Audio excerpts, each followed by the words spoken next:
So, welcome to this week's special podcast episode with the amazing one and only Flyman Simon. Woo! Welcome back. Quite an So, introduction. Thanks for having me yeah, back. well, you deserve it. You know, you're following and everything. And Simon was very kind, gave his time before. And I still laugh at the self-licking lollipop, which, if you don't know what I'm talking about, you have to go and listen back to that episode. And Simon has been growing his channel, doing lots of stuff. But he's also got a special thing to talk about tonight or today, which you definitely need to check out. So, but we'll get to that. So, Simon, how you been? What you been up to? Yeah, it's been an incredibly busy year. I think 154 something was the episode.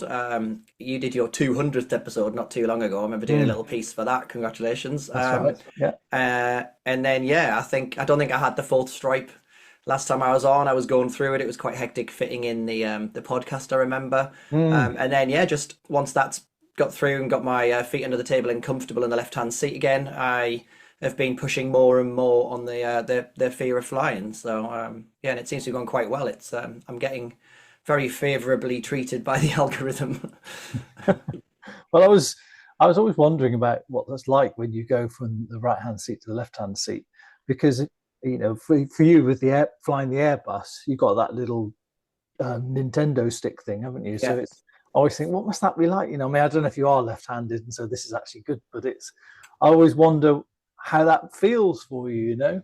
Yeah, it is. In the Air Force, I'd flown the C-17, which is a big center column, Mm, and that just feels a bit more natural, right or left-handed. And we swapped right and left seat, whether you were a co-pilot or first officer or a captain. So you were just used to operating in both seats. But yeah, the Airbus philosophy is you sit in your seat, and you get very well practiced all the muscle memory at the right hand flying the airplane, left yeah. hand thrust levers. So when you jump seats, you get like two simulators, I think, so 8 hours to try and reprogram your brain to now fly the opposite way around. So left-handed flying an aeroplane, Yes. in more tricky conditions, because you get a lot more of the more tricky conditions as the captain higher crosswinds and Mm, the autolands and all the rest of it. So yeah, it's amazing how quick the brain adapts. Actually, you think it's going to be a nightmare. What's really hard is every button has moved 3 feet. So you look up and left for a button you used to press, and now it's up and right by 3 feet, as well as the right hand, left hand thing. But the brain's incredibly adaptive, and it gets a hang of it pretty quickly, to mm. be honest. I mean, some of the instructors who examined me may not have said I'd got it quickly, but I got there in the Just not end. ask them. Yeah. Well, you passed. You're safe, so that's all we care about. Yeah. Yeah, I mean, I always wondered what that'd be like for you. So I was thought I'd ask because it's been a recent thing. You might have had the same pain, but okay. So you've been out and about.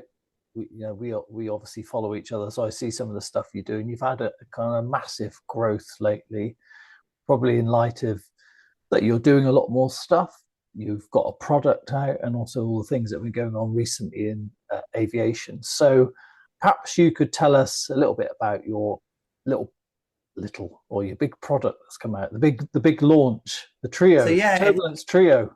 in the end, I thought I should go all in. So I went and registered a company, Fly Phobia Yep. Media Limited, so I can do all sorts of things under that umbrella. And then it's all about really helping people getting the information out. As you and I both agree on, it's educational, probably fix 80 to Yes. 90% of people who have a fear or a bit of anxiety down the back of an airplane. It's an unfamiliar environment, it's alien, your brain triggers natural fight or flight from that. Wherever you are, whether you're in an aeroplane or something new, that's where you get that Mm, funny feeling in the pit of the stomach and all the rest. So the same sort of questions come up. And if you can let people know what's normal, what to expect, what happens at certain times, and all the rest of it, you can sort of help them to reprogram, or at least give them a bit more, make them feel a bit more secure on board. So then it isn't as an alien an mm, environment, so they don't trigger that fight or flight. So the same questions keep coming through, and a lot of them, as you know, there's a million different reasons why people are scared of flying or a bit anxious on board. But one of the ones that keeps coming up was turbulence. So I thought if I concentrate on that first, yeah. I can get good at it, and instead of cutting and pasting on Instagram or emails or messages from people, I can just put it all out and it's all in one place, and I can teach them basically 25 years of being an aircraft engineer and a pilot and an Mm, instructor and all the fear of flying stuff that I've done into it, filter that down to basically everything that I know, filtered down to everything a person who's scared of flying needs to know about turbulence. So I yeah. thought, what's the best way to do that? People learn in very different ways. Some like to see things, hear things, do things to learn. So I thought if I can combine them all into, it Mm. ended up being whittled down to three products. So one of them's a turbulence flight manual, a 15,000 word book. My brother is a singer-songwriter, so he has a studio. So luckily that suited me perfect to go in there for 5 days and then narrate the book. So that's all edited, so people can listen to it when you're on holiday. You don't have to, you can still get your face in the sun. You can be walking through the airport and listen to it. And then a workbook just to make sure that what was taught in the book has been understood. A bit of reflection on Yeah. yourself. So yeah, the three of them are Yeah. Get them out. Let's have a yeah. look. The book, Turbulence Flight Manual, the workbook, and then obviously it's a little bit hard to show an audio book, but that's there as well. So Oh, so yeah, brilliant.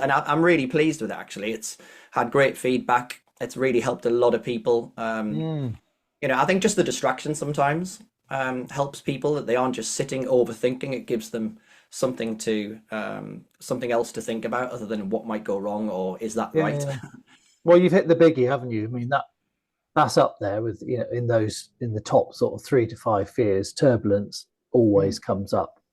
So I can understand that would be very popular for people, and to have something where it's dedicated to just understanding it. And it's the old, as we always say, knowledge is power thing. But just being able to sort of really unpick it like you've done, I think it's going to be very powerful for people. So well done. Yeah, it dispelling some of um, the real terrors that people feel or think that's happening, that they think they drop a couple of Mm. 1,000 feet because they've read that in the newspaper before because it's been Yeah. misrepresented in the media or dramatized, and just telling them exactly what is going on and the physics Mm. of the airplane and what the pilots are doing and what the autopilot's doing and what the aircraft's built for. It just makes them think, that was a big bump, but I know that we didn't Yes. drop. I've just been tricked into it. So yeah, it's got Mm. everything in there and all the different types. There's more types of turbulence than you think, in all different areas. And if you know which areas of flight they may happen in and why, again, you aren't shocked, scared, and it Sure. takes away that sort of shock and surprise that gets your brain Mm. and your adrenaline going and all the rest. So yeah, I think it's a really useful. It is a really useful package. So yeah, I'm How trying long to did get it that take out you to there. do that? Because 15,000 Um, words is no small amount, is it? yeah, putting it all down on paper is reasonably easy. Whittling it down to make sense and being able to read and it to be in a logical way is the Mm. really hard part. And then once Yeah. you've done that, there's so much other work goes on behind the ground. It's been about, I would say, probably 18 months work. I'm obviously not doing this full time, although it does feel like I'm doing it full time at the amount of hours it does take. But yeah, it's trying to fit it around the full time flying job and all the family Yes. things and getting over jet lag. And like this Mm. morning, I landed from Mumbai, had 2 hours sleep this afternoon, picked up my 5-year-old. My wife is cabin crew for the same airline, so she's on her way to Atlanta now. So it's been a bit of daddy daycare mixed with this, and then Yeah. straight onto a podcast I didn't want to miss with yourself. Oh, thank you. Yeah, it's trying to fit just little bits and pieces in here. Mm. It's I tricky, don't but know I how you love it. squeeze it all in. I don't know how As you you do know, it. if you love it, it isn't really a chore. It's you're quite No. happy. You're quite happy, and when you see the response from people, even just little messages on Instagram and online, Mm.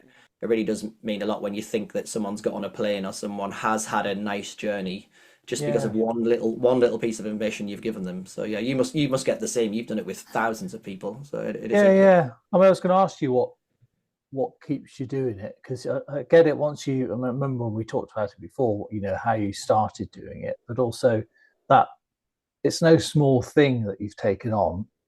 And to be honest, let's be brutally honest, you're not being paid for most of it. It's You're doing it as a sort of a service, aren't you? So yeah. I always wonder what keeps you motivated.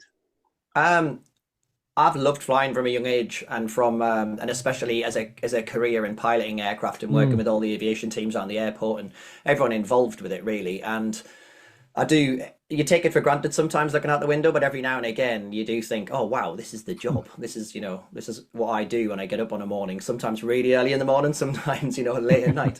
But yeah, to hear that some people aren't getting on aeroplanes and they aren't seeing the world and they Mm. aren't experiencing visiting relatives or taking that work trip because of their perception that it's dangerous. We've seen in recent events, of course, it can be dangerous. Everything is dangerous crossing the road, but it's a Yes. very, very safe industry. And for people to not take those trips abroad, see the world, experience trips away with their family and their kids and smiles on faces and all that sort of, normal stuff that you take for granted if you haven't got the fear, Yes. to be able to fix that in someone and make them get onto aeroplanes and actually feel comfortable, and also feel comfortable in turbulence, or Mm, if you have a go around, or if you're holding, or if you're on the ground for 2 hours, yes. why are we de-icing? And that sets panic in. You just think that's normal. That's the same Mm, as your train being delayed 3 hours or cancelled, or it's just in aviation life. That's what happens with aeroplanes. So to take that worry away from them and make it feel normal, is yeah. yeah, just keeps me doing it. And if I can make a successful company from that, and it grows and help more and more people, it Mm, ends up getting more people on airliners, which, when I first thought about this, we needed people to get back on airliners, and it's just trying to continue that, really. The more and more people yes. that will go out and buy flight tickets and support the airline industry, the better for everyone involved, really. So yeah, that's what sort of keeps me going, I think, helping people, and Yeah. just trying to pass on the love I've got for the job to everyone else. Well, I get it. It's good. So we're going to get into a few questions in a minute, but just in case people only listen to the first part of the podcast, how do they find your products? Where are they? How do they? There's Easiest. obviously, called myself Flyman Simon from the beginning, and that just stuck. So I thought I'd stay with it. It's a Mm, bit of a brand, and then made the company Flyphobia. So if you go to either flyphobia.co.uk, that's all yeah. a website set up now. My brother did a great job of that as well, and you can sign up to the newsletter, which goes out every Friday. Covers a different topic every week. That's probably the best way to do it. And there's links on there as well to get the Turbulence Trio, or Instagram or TikTok. It's Flyman_Simon. And Okay. if you on Instagram, if you comment Bumpy on any of the posts, you'll automatically get the link and the sign up and the landing page to see what the product is. And if you comment airmail, you'll get the newsletter sign up, which again, we just added a free thing to that, actually. It's a winter weather flying handbook. That's just a free 3,000 word book. I thought, what are Mm, people scared of at this time of year? It's icing, de-icing, landing on snowy runways. So yes. I did a quick book, and that's a sort of freebie that goes with signing up to the newsletter. So if you want to get your hands Oh, on that, cool. there you All go. right. So yeah, Okay. Well, that's good. tried to Thank make it you. easy. All right. So let's do. So there's been a bunch of stuff going on at the moment, and so I'll ask you the most obvious question, which people are asking a lot at the moment. And then I thought it'd be quite nice because you did that little post before you flew back from Mumbai to say any Yeah, questions, and you've been kind enough to share some of them with me. I'll ask a bunch of those because there's quite a good spread there, but I yeah. imagine that you'll have some good answers, and you've already set the bar high with the self-licking lollipop, so I'm expecting great things. Okay, so the question that's coming in everybody's minds at the moment is like, how can we trust pilots, commercial aviation, when all this stuff is going on? Like it's because we always say commercial aviation's safe, but this has shaken quite a few people with the recent incidents. Well, probably since just before Christmas, isn't it? So, what would you say to that? Um, It's not a setup, by the way. no, I'm going to no. have to If answer. I've had a stab at it myself a few um, times. every way that you travel, whether it's your own two legs, whether it's trains, boats, planes, whatever, there is a slight amount of danger there. The aviation industry has spent decades and decades now trying to reduce the risk, down and down and down, by improving procedures, training, design, Mm, and all the rest of it to try and cut it down. But of course, if you do something a lot of times, I think there's 25 million commercial flights a year, and when something does go wrong, which it can in any transportation device, then it does make the news, and unfortunately, it does normally. People get hurt, or people get or worse. yes. So yeah, but it really is an industry that's worked and it tries, and every single incident that happens, there's a big inquiry goes on, and they look at everything. And I'm talking, what the pilots were doing, what the crew were doing in the days before, what the airline were doing, what was done to mitigate this, what could have been done differently. Everything gets put together, and then a huge independent panel look at it. After about a couple of months, they come out with an initial report, and anything from a year to 18 months, they come up with a final report. And in that time, if anything needs fixing quickly, it will go out industry wide to all the Airbus, all the Boeing, Yes. or any of the other manufacturers. So that's what I can say about these incidents. They have unfortunately happened close together, which is always going to make the news. Once the news gets on something, they stay with it, and it gets more and more headlines. So one, that the industry is constantly trying to improve, and they're constantly trying to increase safety margins and margins of error, and everybody learns from it. It's not just like, an HGV lorry crashes there's an 18-car pileup and nothing really gets learned. There's always learning takes place. The pilots, again, the standards are as high as ever. The equipment on board, all of the systems, they're constantly being improved. There's new ones coming out all the time to protect us from terrain, other aircraft. Even, our aircraft will tell us if we're landing too long on the runway. It tells us, all sorts of safety devices to make sure that landings and takeoffs are as safe as they possibly can be, flying around in, terrain and weather and all the rest of it. It's always been updated. So, and yeah, the pilots, the crews, and all of the airline industry and the aviation industry, they do generally love what they do. They've worked very, very hard to get there. They take pride in what they do. It's awful when something bad happens, and people get hurt, of course. But we learn, and we try and make sure that never happens again. Statistically, if you look at the numbers, I think there's 5 billion individual commercial air tickets a year get issued across all of the world's airlines. And if you look at the numbers of people that do get hurt, it's very, very small. And also the amount of flights that happen, 25 million a year, as I say. They are huge, huge numbers. It's hard to get your head around that, isn't it? It's really hard. My wife's cabin crew for the airline, she went to work today. I was landing at the same time, and my worry is always, are you at the airport? Because she's driving around the M25 at 70, 80 miles an hour, and as I say, you don't know who's on the road, and she can make mistakes, anything, and you always think the most dangerous part of a journey is getting to the airport. Once she's at the airport, I genuinely, hand on heart, whether she takes our 5-year-old away or any other family member, once they're on the aeroplane, I genuinely do not worry. I know that she's safe, and I know that they're safe. It's down route, it's traveling to and from. So yeah, it really is. It's not just the numbers that say that. I genuinely feel that, and I think pretty much everybody involved in the industry would say that as well. So yeah, hopefully that gives people a bit of reassurance. No, that's really good. I think the follow-up question to that, if I may ask this, is that obviously the investigation is thorough. We know that we've had an aircraft crash investigation person on the podcast, which was great. Yeah. So, but one of the fears that people have is like, okay, so what about the next few days where we're trying to work out what's gone? Is that how do we know that thing's not going to just repeat? Obviously, it hasn't, but that's the sort of like a little creeping thought that sometimes people get, Yeah.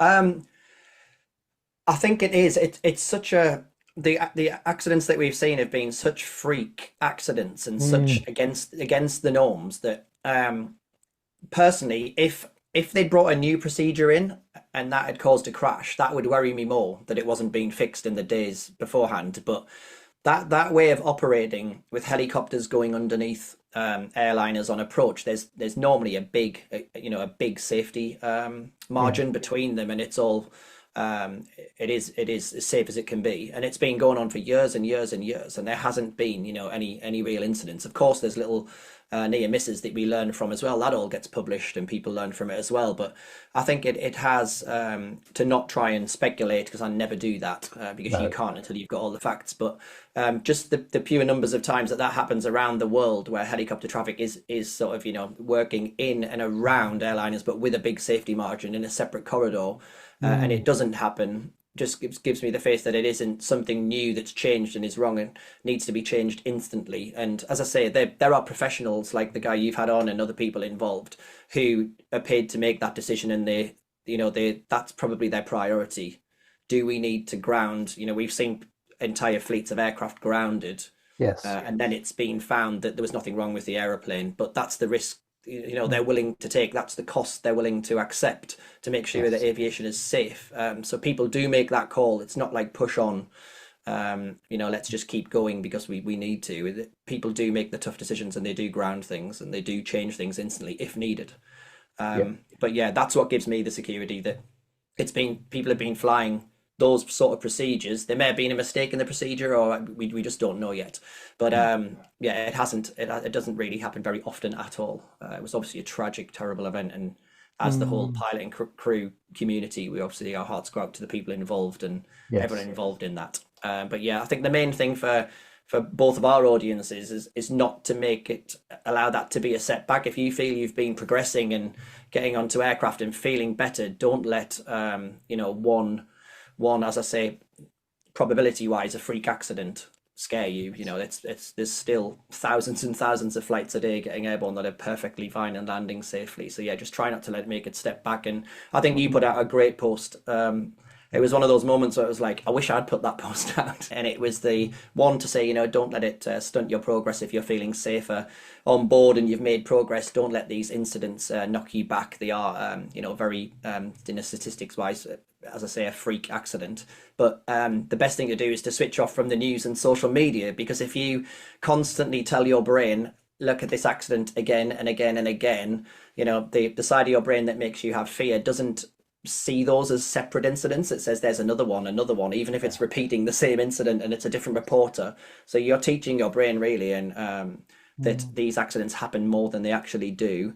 And that's not good. So yeah, I think the best advice is to step back from the media when that happens. And if you really are interested, read the reports when they come out, because that is the official report. So yeah, I love that advice, Paul. That was great. I always say be very careful with your search, what you're searching online with regard to flying, what you're watching on TV, and that summed it up at just the right time when it was super important for people. So yeah, I thought that was great. I've always said I've had a bit of a beef with social media and well, not social media, although actually just media. But I need to clarify it because it sounds like sort of banging the same drum. But actually, I get that they've got a job to do, and you're not going to be like, it's like first to get news out, not like the most accurate news that's going to sell things, isn't it? And like, it comes out 2 months later, it's accurate. They go, oh, fantastic, that's a bit late. So you've got to get something out. And in that rush, they will talk to people.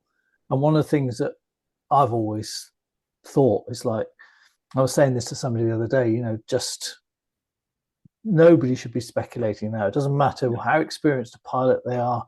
Anybody that comes on, we were always taught when I worked for the airline directly, like if you get approached, you keep it neutral or you just don't answer at all, because the reality is, like you say, we don't know. You can always speculate, but it could be wrong. I've got some questions. I think, that anyone who has a fear of flying needs to sort of take what they see with a pinch of salt, because as you say, anyone involved who actually knows the facts will not be publicizing it, because that's not going to do anyone any good, and it damages the investigation and everything else. So you've got two sort of types of people really. You've got people who, everyone's trying to earn a living, right, and they're trying to get clicks and they're trying to get virality. They're trying to get that next big job or step up in their industry. So you've either got the aviation experts who need to be first to say something, to get on one of the news channels in America or the UK or wherever it's happened. So they're doing their job, they're doing what they need to do to be viral and to get the column inches and all the rest of it. Just take it with a pinch of salt what they say. And then again, the way that social media works is it's clicks, it's likes, it's shares, and who's going to get that when something bad happens, whether it's celebrities, stepping out of line, or whether it's a car manufacturer not doing the right diesel filter, or whether it's aircraft or what have you. The people, on social media, the people whose accounts get the clicks. If you put out something and you dramatize it and you sensationalize it, that's going to get the clicks and that's going to get the follows. So yeah, just take it with a pinch of salt. Yes. That's why I say be very careful what you watch and what you search for online, especially when it comes to a fear, because you're going to feed your brain the wrong information. So I mentioned in my book that I've had a lot of messages saying, were you really scared of sharks? Or have you just said that to try and make us feel better? No, genuinely, for some reason, I think I watched Jaws too often as a kid, and then growing up, I was fascinated. So guess what? I watched all of the documentaries about shark attacks. Then the algorithm picked up that you'll keep Flyman Simon online if you show him shark attacks. So my brain thought, if I get in the water, I'm going to be attacked anyway. I'd go to the Caribbean. I'd go ankle deep. And I think I'm missing out on here, people jumping off the side of catamarans. And I eventually realised, I think when I did research for the beginning of the book a few years ago, when I was starting to think about all of this, I'm not applying my advice to myself. You need to change it yourself. So I did that with shark attacks. I started searching for, marine biologists swimming with great whites, thinking, do they have no protection? Why are they outside of cages? And slowly my brain was taught that of course they're dangerous, and of course accidents happen, as we've discussed already on the podcast, but it's not reality, and it's So now I happily get in the water. You know, I'm not silly. I don't go in. I don't go in South Africa, and but I go in. You know, around the Caribbean, and I genuinely feel safe. So yeah, Mm. it is. It's advice. Practice what you preach is what they say. So yeah, I think you're right. it does work. So, do you mind if I share some of your these questions that you because Simon did Mm. this little post after before we flew back from Mumbai, and you've had. I mean, you said I'm going to send you a few screenshots. I was like, oh my god, my Yeah, there's a phone's lot. pinging. I think I tagged you in, so it'll be some of Yeah, your followers, or yeah, that's maybe funny. students as well, and some of mine. But I'd said, you know, I'm going on the Lovefly podcast tonight. If you can give me some questions, the best ones may make it. Mm. So I thought I'd like All leave. right, well, let me We've pick a been few of these inundated then. by it from all sorts of different areas of life. So yeah, I'll let you judge what you want to ask. But yeah, hit me with them, and I'll do my best. So I love this one. Um, are you single and will you meet me in Mumbai? I didn't. It's a quite a comprehensive service you offer, Simon. Obviously, I wasn't aware of that, but we won't go to that one. I guess you didn't They've answer obviously that one. picked up Flyman Simon as like, you know, fly in Simon. Yeah, he'll go and take you on a date. Okay, is it So safe no, to I travel at am the moment given recent events? You don't have to answer the Mumbai. That was a stupid question of mine. Okay, is it safe to travel at the moment given recent events? You've answered that one. yeah. What about this one? Can doors and windows be open mid-flight? Always concerns me if others could do this. Okay, most airliners they so down at ground level the air's thick outside the aircraft where we walk around and it's thick inside the aircraft. As the aircraft climbs, it the air gets really thin, and when we're up at 38,000 feet, it's minus 50 degrees, and there's not a lot of air outside either. There's enough to fly the engines and all the rest of it, but as humans we wouldn't be able to breathe very well. So we pressurize the cabin of the aircraft. If we pressurized it to ground level, which isn't required, people can go up to 8,000 foot mountains. They can breathe fine. If we pressurized it to ground level, we'd need much thicker, stronger, heavier hulls of aircraft to take that pressure difference up at altitude. So we actually let the cabin climb to about 8,000 feet, depending on the manufacturer, and that is easily enough to Yeah. to breathe and keep your oxygen saturated. But yeah, the sorry, what was the question again? It was are the Can you open the doors, can you open the doors in flight? Yeah. So that windows mid-flight? so what happens is there's a pressure difference between inside and outside, and it's about 7 to 8 psi. So it's 7 to 8 pounds per square inch. So if you look at a postage stamp, every part of the inside of the aircraft has about 3 or 4 kilograms of pressure pushing on it. So the aircraft designers made the doors sort of come into the aircraft and push out like a plug Mm. Mm. against the solid frame of the aeroplane. So yeah, theoretically, I'm not encouraging anybody to try this. Obviously, it would be highly illegal, but you couldn't really, they've tested it and designed it, and they've, trying to open it in flight, it shouldn't, it then won't physically open. So yeah, it shouldn't pop open in flight at all. So yeah, don't Yeah. worry too much about that. Windows are the same; they're all designed so they're plugs and sealed and won't come out. So yeah, try not to worry. Okay. Thank you. Okay. Oh, there's some nice ones here. There's one I've got an answer for. So, how do you go about finding smooth air in the jet stream, for example, across the Atlantic? Okay, yeah. So the very basic physics of a jet stream is it's a big tube of air, and it can be miles across and thousands of feet deep, and it'll travel, say, the one from America to the UK, it'll be west to east, and it'll circle round and twist round with the Mm. weather systems that are there. And outside of it, the air can be doing 20, 30 miles an hour. In the centre of the jet stream, the main big centre, it can be doing up to 200 miles an hour. So turbulence is caused when air changes direction and speed. And that's what happens as you go into the jet stream. Air has to be sort of this. Imagine a huge pulling a big rope through some sand or what have you really quickly. The all of the ropes doing 200 miles an hour and the sand gets dragged along with it. It's say 20, 30 until it's up to the speed of the rope. That's where the change in air, as the aircraft flies through there, that air is It's a good way turbulent to and moves describe it. around. Yeah, so as the aircraft's flying through that, basically the air direction changes against the wing. That causes tiny little changes in lift. which flexes the wing, which flexes the cabin, that makes turbulence. So as you're going into the jet stream, we know as pilots we're going to have a little bit of turbulence. Sometimes it just works out. It's a nice smooth gradient, you don't get any turbulence. Other times it's really rapid and changes. But we want to get in that jet stream because it makes the aircraft travel faster. We save fuel, get you to a faster location, save wear and tear on the engines, a huge amount of advantages. The only disadvantage is a little bit of turbulence, which we know is safe with seatbelts on. Once you're in the core, 99% of the time, it's all traveling at 150 or 200 miles an hour in a nice smooth direction. So it'll just be smooth. You won't have any turbulence and it'll be super, super smooth. Every now and again, these weather systems change and they're different. They're just a little bit different inside the core. And no matter what you do, you can't hit that smooth air. It just isn't smooth air that day. But it's just a little bit of rumbling and it's fine. It's not dangerous. But yeah, that's basically the physics of it. So yeah, we don't sort of find it. We can move around if it's really bad. We can ask aircraft ahead or air traffic if 2,000, 3,000 foot lower is smooth. And if it is, and we can get cleared, we'll descend to give you a smoother ride. But it's not because it's dangerous to the aeroplane or for any other reason. It's just passenger comfort. So. Nice. I've got a view on it. We'll stick on this one because it's a turbulence one. So scared of turbulence and got told to pretend on a roller coaster, but hate them too. And I always say to people, that's a false comparison. It's like if you want adrenaline, you're not going to get that on a commercial flight. I wonder what your view, because I think people always say, "Oh, I hate roller coasters, therefore I hate turbulence." I say, "Well, sorry to disappoint you, but if you want that sort of excitement, you're not going to get it in an airplane." Yeah. No, I like that. So yeah, to get over turbulence, think about being on a roller coaster. I don't like roller coasters. Yeah, I get the question. Two sides to it, really. The first one is that if you go on any of these fairground rides, they're maintained, they're safe and all the rest of it, but they aren't anything like what happens in aviation. And you put a little seatbelt on and tower to tower you drop, or for a roller coaster you'll go upside down, you won't fall out. That's, living proof that the seatbelt in an aircraft and the seat is going to keep you safe. You aren't going to get hurt. People only get hurt when they're walking around an aeroplane and unfortunately turbulence comes on, or they ignore the seatbelt. There's still too many people ignoring the seatbelt signs, crew having to put themselves at risk of being bumped by turbulence to tell people to sit down.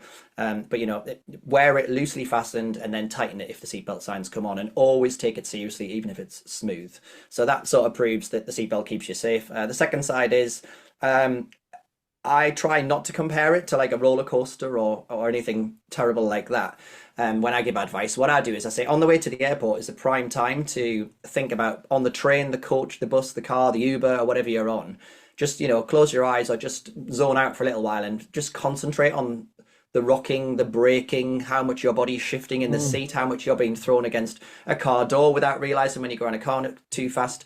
And your body doesn't trigger or think that's dangerous at all. But then put you up in an aircraft, which is super safe, designed to be safe and has a huge amount of procedures to keep you safe, and a lot less movement does trigger. So if you can compare the two, I think you'll find that, I did it with my little boy and we did a video of him stood between the trains and between the train carriages, and he was almost falling over and banging against doors. I watched people walking up and down the corridor, they're stepping on people, banging, falling onto tables and, apologizing. And that's on a train. And you're at 70, 80 miles an hour, at that speed. Something going wrong is gonna cause damage or injury, but people don't have seatbelts on. They don't. Just try and use that journey to the airport to reset your mind to what's normal, and then when you're on the aeroplane, hopefully that will again re-zero the amount of turbulence you're feeling, and you'll feel a little bit safer and a little bit better. Great. You still all right? I've got a few more questions. It's your popularity. I bet you can't walk through airports now. So how do you avoid bird strikes around Canada in spring during takeoff? Landing, geese, etc., migrating. That's because birds naturally, if you flash them with lights, if you drive along in your car, they tend to scatter. That's one of the sort of deterrents we have. Huge landing lights and flashing lights on the aeroplane. A lot of the noise, they don't like to be around. So naturally, they'll tend to try and keep out the way of airports.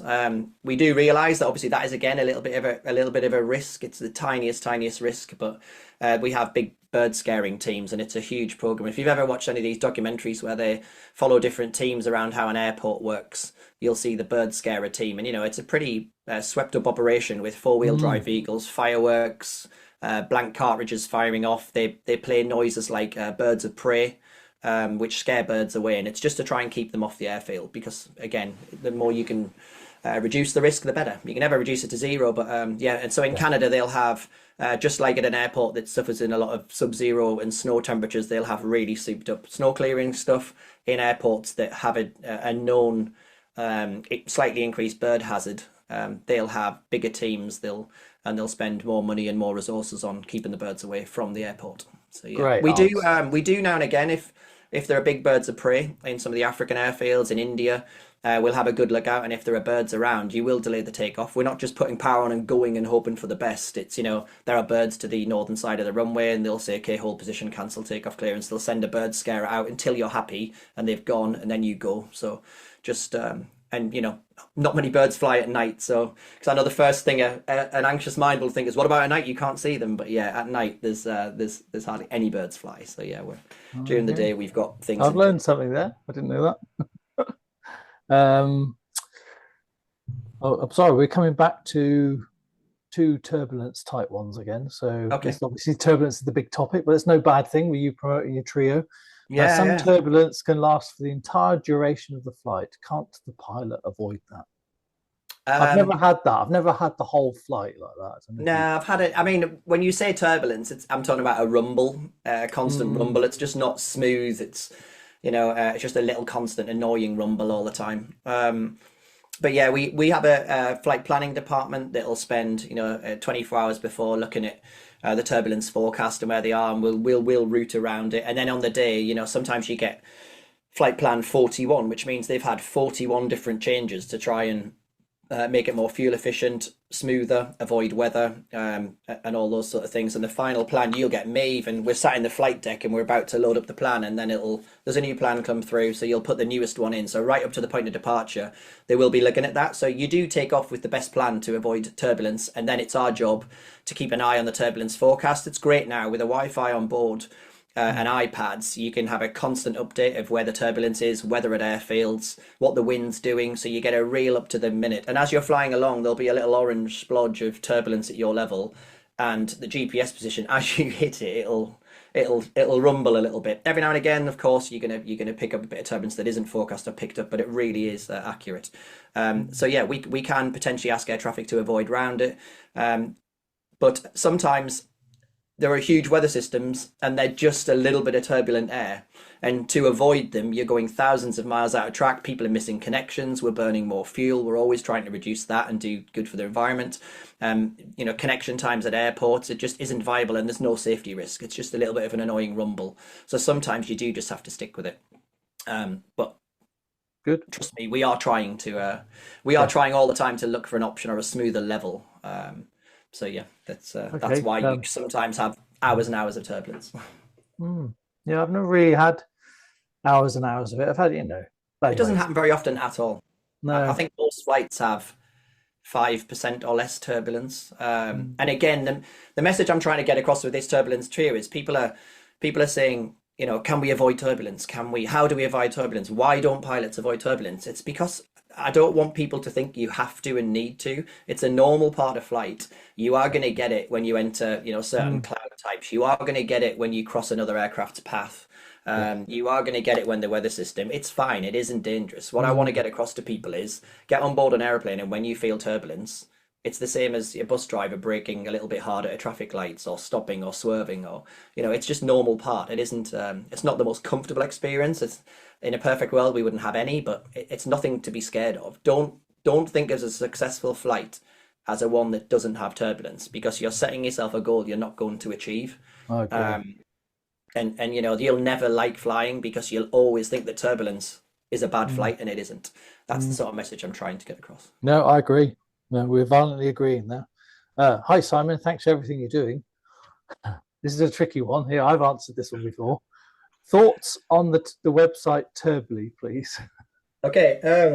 Well, it's an app, actually, isn't it? Right. They have. I hate trying to put down anyone who's trying to do a good thing, and I genuinely think they are trying to do a good thing. So hats off to that. They've tried something, and I think it is a very good product, and it's very good. All I would say was, psychologically, again, As I've just said, the pilots get a flight plan that can change from half an hour from takeoff. And then as soon as you get airborne, air traffic control can give you a completely different route across the Atlantic or wherever you're going by, 60, 120 miles south. And that can mean so much difference in how turbulent it is. You might be filed at 38,000 feet, but you might only get 34,000 feet for the area you think turbulence is going to be in. So if you look at a flight with a little bit of turbulence as a normal flight, don't look this turbulence app, and there's lots of them out there. This turbulence app says it's going to be smooth, because now you're setting yourself up for a fall if there's a little bit of turbulence, and there's no reason. The other thing is it just can't be accurate, really, because it isn't accurate for me. If I look on the bus to work and I look to see what the turbulence is going to be like on my flight, it'll change by the time I get to the aeroplane, and it'll change by the time I'm at top of climb. So yeah, you're scaring yourself for no reason. You'd be better off spending time, as I say, watching the right things, listening to podcasts like yours. Of course, I've got products that are out there, the Turbulence Trio, read that. You've got the audio book, you've got the book, read other people's books and learn about it, and then realize that turbulence isn't scared. Don't sit for days setting yourself up for a fall. Because even if it says it's severe turbulence, the chances are it won't be there. Even when I tell my crews, we may have turbulence. I did a video the other day, an hour out of Mumbai, there was, quite a lot of turbulence. I told them it's possibly there, but it's 8 hours later when I get to Mumbai, and everything will have changed. We updated them. There's no turbulence. I think I put the seatbelt signs on for 5 minutes. And I did it for 5 minutes because there was only a minute of turbulence, and no passenger wants the seatbelt signs on, or crew to get the cabin secure for a minute to come off again. So we leave it just, for a sensible amount of time, and turned it off. So that was potential severe turbulence for an hour, and there was none there. And it always tends to be that way. Very, very, very rarely is it not forecast and it's there. It's the other way around. It's always on the safe side. There is turbulence. Be cautious, and then it tends to not be there. So yeah, hope that again. The main point: don't see a flight with no turbulence as a good flight, because that isn't realistic. Okay, I like that as well. We always say, it was a bad flight, it was a good flight. And I say, did you land? I said, well, yeah, well, then it was a good flight, so you might not have liked it, but I know sounds a bit facetious, but it's not meant to be. Okay, so you've got this is your fault, because it's your. I know, yeah. There's so many questions, isn't there? It's good, I know. though. I'm glad you just sent me a snapshot. So I think this is a good one, because even it's linked to turbulence, but it's actually about midair. So it said, what are the odds of a plane being in an accident midair due to turbulence? So I think there's two questions there, really. Okay, yeah. So the first thing, I don't think there's been any recorded accident with an aeroplane or a crash due to turbulence. Again, what the news put out and what you believe to be true isn't true. That aircraft don't plunge thousands of feet. What tends to happen is, so if you take the Singapore incident, was it last year? I did a little case study in the book about that, just to try and drive home this, the facts about it all. If they had severe turbulence, and it was potentially one of the worst severe turbulence incidents that I've seen. And a lot of people who didn't have seatbelts on were injured, and unfortunately, one person due to a heart attack passed away as well. But as far as the mechanics of what the aeroplane did, I think it was reported to. This is on sort of aviation tracking apps. It descended 247 feet, I think, and then when the manufacturers looked at it, they'd said it was something like 200 feet, or just under 200 feet. It had changed altitude by. So the media reported 4,000 feet, and it did change 4,000 feet, but it was 20 minutes later when the pilots wanted to descend as part of their diversion plan. So it was nothing to do with the severe turbulence. So they put the two together to dramatize it. So if you just look at one of the worst cases we've had in that Singapore incident, take the worst case, 250 feet. The closest two airplanes are going to get is 1,000 feet apart. And again, for most flights, it's probably a few seconds that you're on top of each other or passing each other in an entire flight. So the chances of descending that 1,000 feet, it just doesn't happen with turbulence at all. So you aren't going to fly into another airplane. You're going to descend, even in the worst case, 200 feet, and then the autopilot's going to fly itself back up to its level. So even then, you've got 750 feet clearance. So for a fraction of a flight, you're talking split seconds or seconds of each flight that could potentially happen. And as I've proved, it should be 700 feet apart. I want to emphasize a word that you used then. At no point did you say drop, you said descend, because I think people forget that even if it went down, it changed altitude 250 feet, even if it was that much, you Yeah. were still rocking along at 400 or 500 miles an hour, whatever it was doing. So Yeah. So when it's they not it's not a drop. say the wing needs 100 units of lift to stay level at 38,000 feet. When it suddenly hits a big area of severe turbulence, what happens is the air will change speed and direction against that wing. So the lift value might change from, I'm trying to make it as simple as possible, from I 100 units appreciate that it. you need to stay at 38,000 feet, it might drop to 80 units. So you're still flying along with 80 units of lift, it's just dropped 20. So the aircraft would descend. Mm, And then as soon as that pocket of air, or the I hate to say pocket because that's not correct, but yes. the speed and directions change and goes back to normal, or it sort of smooths out, the aircraft can easily climb back up with 100 or Mm, 110 units of lift back up to its altitude. And that's all that's happening. You aren't losing all of the lift. The aircraft isn't just going to, stop flying and fall out of the sky. It doesn't drop 4,000 feet. It can't physically do that. It descends at just a higher rate than you expect. But yeah, that's what's happening. It's just reducing the lift on the wing, which makes you perfect. descend. If it increases the lift on the wing, you climb a Yeah, couple hundred feet in turbulence. So, yeah. like that. Okay, you're nearly off the hook now with your own questions. So I think so. New fear of flying lately. Am I safer getting a short flight or a longer one to try getting over it? Yeah, the risk, if you want to see it as any risk, with any aircraft, as soon as it gets off the ground, is the same really. Just like getting up to above 30 miles an hour, there's a reason why we have that limit on the road, because above that, the accidents when they happen are gonna be a lot worse. With aircraft, as soon as you're off the ground, the risk is the same. So whether you're doing a 10-hour flight or whether you're doing a half an hour flight, you know Mm, they're as safe as each other. Um, it depends how your brain works, I suppose. If you like to just put yourself through and give yourself a little bit of exposure, then a shorter flight might be good. My worry is that you'd take off, feel a bit of turbulence, and then you'd descend half an hour later. You'd just be praying for it to be over. And with most people, that isn't going to help you with your fear and resetting for a flight to be normal. Whereas a longer flight, they tend to be bigger aeroplanes. They're a little bit more stable. Slightly less affected by turbulence. And if you have any bad experiences, like a little bit of turbulence on the climb out, you've got 6 or 7 hours for your brain to sit and settle in that seat and think, actually, this is normal. People are walking around, kids are walking around, they're colouring in, they're playing, meal services are coming out. I've had a cup of coffee without being any issues. And I think that's probably better for your brain than just, I've got to get this over with. You've got to think what you're trying to achieve when you get off the airplane at the other end. It's I that agree. you want to believe that it's safe and it's normal. So next time you get on, you can build that little block and be a bit Mm, more confident. nice. So one last question. Okay. Here we And I go. think this is, which would you like to do? Fly Concorde or fly a Spitfire? So it's a nice light one. Mm, It's like a genuine question. great. Yeah, great question. I flew a lot of different airplanes in the Air Force, sort of, Hawk Tornado, C-17, King Air. Then I've flown the Airbuses and stuff. Um, which one could I probably never fly again?